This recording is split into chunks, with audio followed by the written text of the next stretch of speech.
Your reality is shaping and changing, and that's what he's hoping to do. I can't stress to you just how dangerous this is. And I'm trying to be a little bit calm about it because I don't want to frighten you. But when you can't believe in facts, this is from the very same man who he says that the statistics and the numbers that Miss McIntyre gave out, that they were fake and false and he couldn't trust them. This is the same man who says that he is 6'3" and 200 and some pounds. And he expects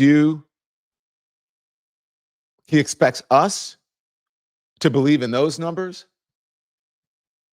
This is the man who said the election was rigged and the numbers were wrong. And he wanted his, however many thousand votes he did. Was it 8,000? I forget what it is. 11,870 or something like that. 780. I forget exactly. And that he needed more because he said those numbers were wrong and they were rigged. And then because of the optics were rich, we reported this to you, but again, I didn't go into detail about it. Trump moved 2 nuclear submarines. He moved them closer to Russia after Dmitry Medvedev made some noise, just some noise. Military experts called it symbolic, risky. No strategic gain in this. But the gain was to change the headlines. But perfect for grabbing headlines and crowding out the scandals that actually threatened him. And that is what? Epstein.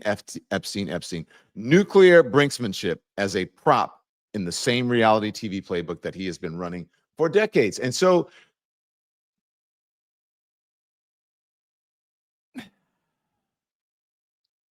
it's all a stage show. He's going to wag the dog and take us into a possible military conflict because he wants to change the headlines. It's a game for him, but it's not a game for you. Now, I want you to hear what he said about that. This is Donald Trump on Friday saying, just before the weekend, I fired her because, well, it's the weekend, so people have summer Fridays. I fired her because her numbers were wrong. They weren't wrong. Here he is. Why did you fire the head of the Bureau of Labor Statistics? Because I think her numbers were wrong. Just like I thought her numbers were wrong before the election. Days before the election, she came out with these beautiful numbers for Kamala. I guess Biden/Kamala. And she came out with these beautiful numbers trying to get somebody else elected. Then right after the election, I think on the 15th, November 15th, she had an $800,000 or $900,000 massive reduction. Said she made a mistake. No, that woman's numbers are. Okay. Now, do you guys believe that? I'm going to show you because some of his people do believe it. It's weird that they are defending this when it is so transparent that there's no issue with these numbers because he has supported these numbers before. When the numbers are good, he is happy about it. But when they don't like it, when he doesn't like it, then he does this. This is him last night. Not only is he saying that they're inaccurate, the numbers were wrong, he's going for it far enough now because it's not changing the topics. He's trying. I watch the media. They're trying. They're trying to change it. It's about everything. They go for everything, every single tweet or whatever you want to call it. Truth, stotu, whatever he calls it. Truth, sure. Whatever he puts out, whatever excretion he puts out, they run with it. When the story is, and I know you guys are like, oh, Epstein, I'm tired of it. It is Epstein. In the background, what is he doing? He's moving Ghislaine Maxwell to a minimum security prison. His people are talking to her, trying to find anything that will exonerate Donald Trump or anything good that she can say about Donald Trump so they can present that to the public as fact and her as a credible witness when she is not, when she actually, perjury was part of her sentencing. Now he's saying it's a scam. In many respects, we're seeing phenomenal numbers in terms of the business we do with other countries and the business we do within our own country. I mean, really phenomenal numbers. We'll be announcing a new statistician sometime over the next 3-4 days. Guys, let me just tell y'all something, okay? Look, You can hear in this. Oh, well, I'm gonna say.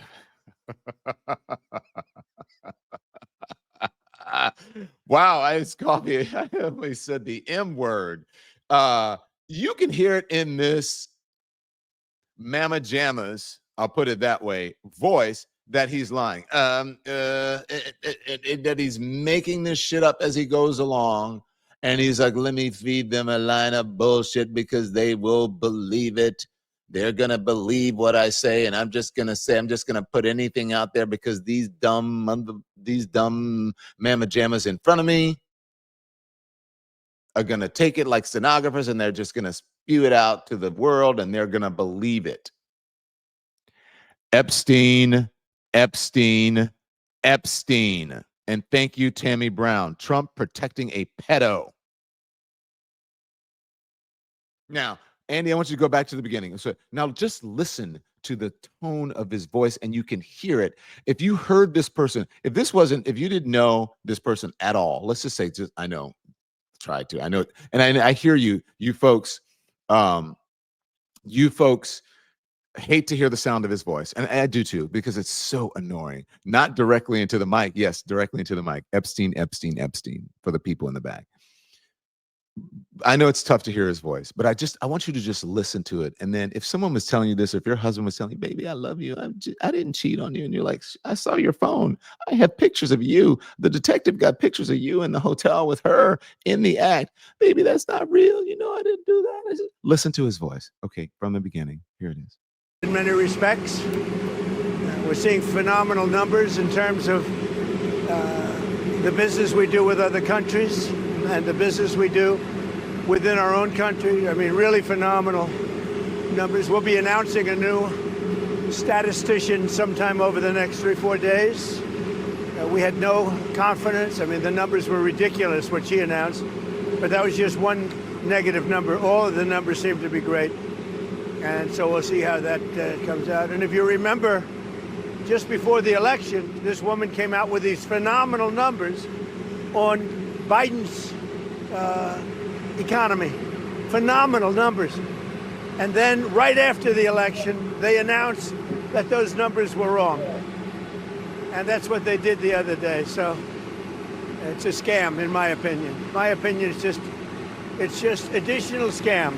You guys know who Larry Summers is, Lawrence Summers. He served as the Secretary of the Treasury from 1999 to 2001. He's also said, look, he's had numerous roles in the government, and he is a smart guy. Okay, and so this is the detriment to society in the world. You guys know. I don't have to tell you. You know Richard Nixon. You guys know Nixon. Nixon would have been impeached. By the way, there's an update to that impeachment story in the Smithsonian. I'll get to that sometime today, if not in this broadcast. If not on this stream. But you guys, Richard Nixon was driven from office, and had he not left office on his own, pushed out, he would have been impeached. And so Larry Summers, the former Treasury Secretary, is saying that this is worse than Nixon, meaning worse than Watergate, worse than that scandal. But yet, here we are. I guess this firing of the BLS commissioner goes in the category of shocking but not surprising. Yeah, I mean, this is way beyond anything that Richard Nixon ever did. I'm surprised that other officials have not responded by resigning themselves, as took place when Richard Nixon fired people lawlessly. This is a preposterous charge. These numbers are put together by teams of literally hundreds of people following detailed procedures that are in manuals. There's no conceivable way that the head of the BLS could have manipulated this number. The numbers are in line with what we're seeing from all kinds of private sector sources. This is the stuff of democracies giving way to authoritarianism. Firing statisticians goes with threatening the heads of newspapers. It goes with launching assaults on universities. It goes with launching assaults on law firms that defend clients that the elected boss finds uncongenial. this is really scary stuff, and it Pause, can please. hardly be. Now, listen, I mean, and Larry Summers is he's just sitting there just reeling off all of these things, and it's not even everything. The same thing that I am sitting here today reeling off these things, and this is not even half of it.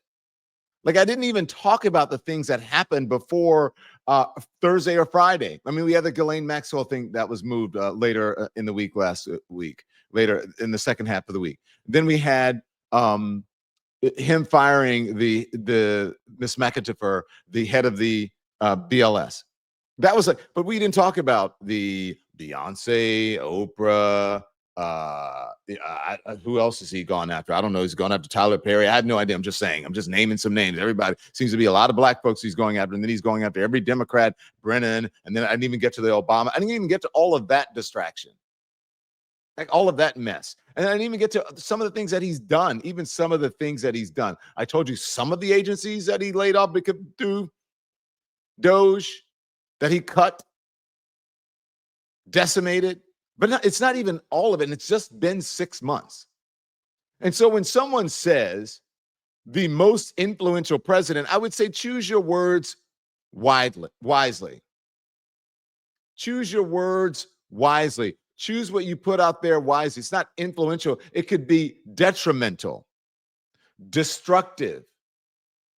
Influential in those terms means people who inspire, people who do good things for the world, people who help the poor. Jesus, influential. Dr. Martin Luther King Jr., influential. Gandhi, influential. Mother Teresa, influential. Donald Trump, detrimental, dangerous, demagogue, authoritarian, racist, bigot, sexist, criminal, convicted, found liable in a civil court for sexually abusing a woman, which the judge said later was akin to rape. That's not influential. That is a fucking pervert who is detrimental to the country. So don't be putting out there in the world saying that Donald Trump is the most influential president. That is fucking lunacy. But I digress. Am I going too far? I'm sorry, guys. I'm sorry if I'm going too far, but I could go on because this just really chaps my hide, as they say. I want to scream at people and say, are you stupid? Are you looking for that much attention when you say shit like that? Like, why are you doing this? Like, why do people say that? Why are people putting on the cover of Time magazine when they know it's all a scam? They know it's not real. They know that he lies, and they know that he trades on people's worst inclinations, that he is the imprimatur, which means he co-signs or is the signer of their bad behavior, their bigotry, their hatred, their racism, their selfishness, their tendency towards nationalism. Christian nationalism, a distortion of the Bible and scriptures, all of those things. Islamophobia, homophobia, racism, anti-Semitism, all of it. That's what he trades on. So that does not mean that you deserve to be, I don't care if you're the president of the United States, something bad happened that way. That you have, just because you have scammed your way there does not mean that you deserve any accolades or anything like that. It doesn't mean that at all. It shouldn't.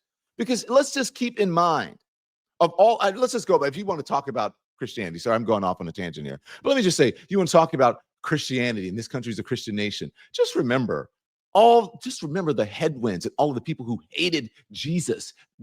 Like the majority of the people tried to get rid of him. Obviously, crucified, died, and was buried, and then resurrected. Remember all that? Remember that people, the majority of the country did not believe there should be civil rights movement. In the civil rights movement, the majority of the country did not believe in that women should be equal in the women's movement. They didn't believe in it. So that doesn't mean because you influence, or because, I shouldn't say influence, because you affect the culture in a negative way, that doesn't mean that you should be the most influential or on the cover of magazines that you should get accolades for. No. And now this fool is out here. He has his people out here saying that he should get a Nobel Peace Prize when he's killed more people recently than any president that in recent history that I know of. Anyways, let's go on. Go, Larry Summer. Be surprising that when the rule of law is a bit in question, that there's a big uncertainty premium in the markets that is operating to both make there be less investment, which slows the economy down, and also means there's less supply so that there's more inflationary pressure. This is choose your own reality governance. That's what Derek Thompson on Substack is writing. Choose your own reality governance is what this is. And Derek is right. The president's war on economic data will make us dumber, it'll make us poor, and it makes us less prepared for a crisis. And Derek is right, because this happens all the time. And the more we do it, the more we normalize it. And this is people are gonna be, oh my God, the war on Christmas. This is a war on economic data. And this one is real. Let's scroll in and see what he has to say a little bit. I didn't read all of it, but let's see what he has to say. But his headline is right. On Friday, Donald Trump fired the head of the Bureau of Labor Statistics for reporting that the U.S. economy is adding fewer jobs than the president would like. The BLS is widely regarded as the most trustworthy source of economic data in the United States, the most trusted source. Its surveys provide the official unemployment rate, along with job growth figures, wage growth, inflation, productivity, and other critical economic data. To politicize the BLS is to destroy the public's trust in the government to tell basic truths about the economy. This is a war on truth. And then he goes into other places that have done this and other times in history where this has happened. And he's not the only one that goes into this. The New York Times goes into it. History shows the perils of firing government data collectors. The New York Times is writing about it. Ben Castleman, who wrote this article in the New York Times, was also on television this morning discussing what will happen and discussing how we should be, as I say, we should be learning from history. Here he is this morning on the morning show on MSNBC. I mean, look, there are historical parallels, not many of them in the U.S., but around the world, and none of those are examples that you would want to emulate, right? You mention Argentina, where we ended up, where they fired the people responsible for producing inflation data when the inflation was looking bad. That sounds pretty familiar right now. That didn't stop inflation, right? If anything, it allowed inflation to spiral further out of control without the evidence to, set policy. And it really undermined the country's credibility internationally, drove up its borrowing costs, added to a debt crisis. The Greek example, I think, is really striking because they didn't just fire the head of their statistical agency. They criminally prosecuted him for years. And this is somebody who insisted on reporting accurate data on the country's deficits to its citizens and to its lenders worldwide. And they prosecuted him. And I spoke to him over the weekend. And he made the point that, we talk about how data is important for decision making, for the Fed, for policy, but really it's important to democracy, right? Fundamentally, the reason we need this data is so that we, the citizens, can hold our leaders accountable. Elizabeth, my colleague, mentioned it earlier, right, that the inflation was a key part of why Joe Biden. So hang on, let me hear that. Key part of why Joe Biden is what? Go on. Lost or Kamala Harris lost the last election. And if we don't have accurate data, then we don't have the ability to hold our leaders responsible for Congress, for the courts, but for the citizens. Okay, so there you go. He's right. They prosecute. Do we want to be like other countries that prosecute people for telling the truth? Who prosecute career professionals and really career public servants? These people aren't rich. These people don't make that much money, but they love what they do. I mean, do you think like someone who's a statistician is making a ton of money, is becoming a billionaire? But yet the billionaires are trying to control, and why?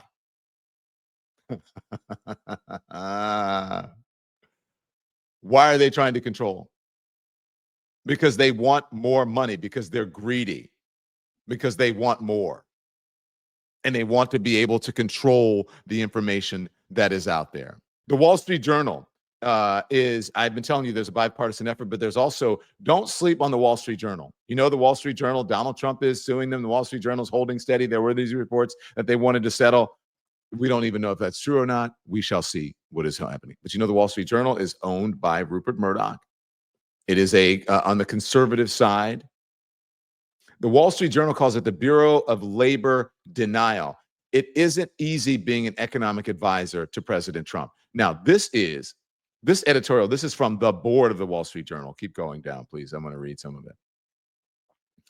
It says, we had our say Saturday about President Trump's dubious decision to fire the head of the Bureau of Labor Statistics after a lousy July jobs report in the world has piled on. But it's worth noting that the burden of the advisors who have had the support of the president claims that the data were rigged. And then they go on and they start to talk about it. But here's the thing. They are in agreement as well that this is very dangerous and not a glowing editorial at all regarding the president's decision to fire the head here. Now, this is a bipartisan effort, as I told you. These are the senators who are still working, by the way. Congress, you know, Mike Johnson said, go home. We don't want to have to deal with Ghislaine Maxwell. We don't want to have to deal with Epstein. Epstein. But there's a bipartisan effort to try to fix this, and people who are not happy with these firings. Watch. It was just fired because the president or whoever decided to fire the director just did it because they didn't like the numbers. They had to grow up. The Republican president is firing the statistician because another Republican. He doesn't like the numbers, but they are accurate. Then that's a problem. It is the sign of an authoritarian type that when you get information you don't like, rather than deal with the issue, you fire the people who gave you the bad news. It's classic Donald Trump. When he gets the news he doesn't like, he shoots the messenger. And it's right. And perhaps, as they say, the middle of Fifth Avenue or whatever. But they're right. And we'll see if the middle of Fifth Avenue thing works right now. Thanks, everyone, for watching. Your support means the world to us. So make sure you hit the like button and you subscribe to our channel to make sure that you never, ever miss a video. We're live every day, 10 a.m. Eastern Time. We drop even more content at 2 p.m. Eastern and 5 p.m. Eastern. And if you want more Don Lemon Show content, we'd love for you to become a member of the Lemon community, where you will receive access to special community posts. You'll get exclusive content and members-only live shows. So head over to our channel page or click the join button on this video. Again, thank you for watching. We appreciate your love and your support, and we will see you next time.